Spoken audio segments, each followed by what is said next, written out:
Hi there and welcome back. I'm starting a new series dedicated for Odoo users.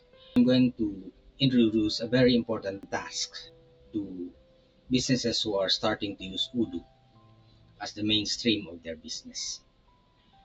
But before starting everything else, right after installing your Odoo server, you must fulfill organizing your team, assigning the different roles according to what their current functions are.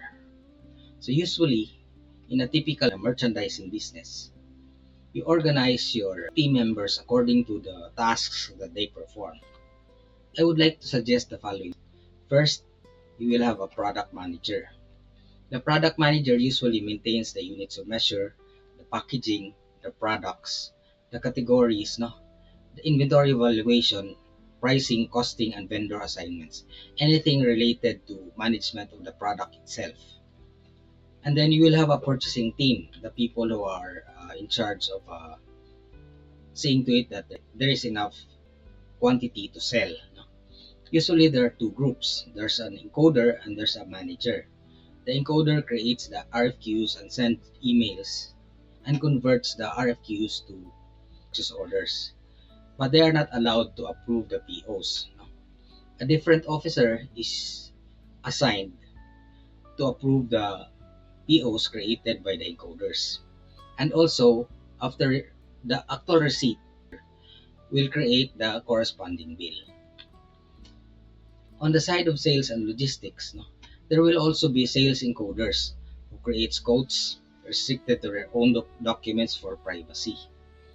Like the purchasing manager, there's also the sales manager who's in charge of approving sales order and generating customer invoices. The warehouse manager, on the other hand, handles both purchase receipts and sales deliveries and even warehouse transfers if you have several warehouses. There's also a third team, which is the finance and accounting. They are in charge of payments to vendors.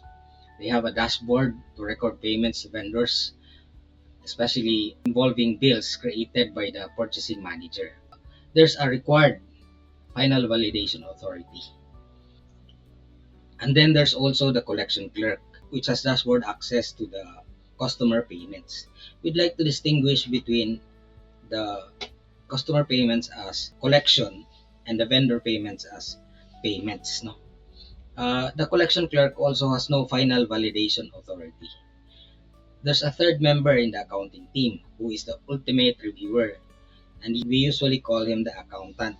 He approves all payments and views financial reports. Okay. So this will be how we are going to organize our Odoo server. We are going to configure roles and assign them to actual users and demonstrate how the users can use them in the day-to-day transactions of the business. In the next video, we are going to jump directly into configuring the product manager, the purchasing team, which includes the purchase encoders and the purchasing manager. Okay, so I'm excited to see you in that video. Bye for now and see you then.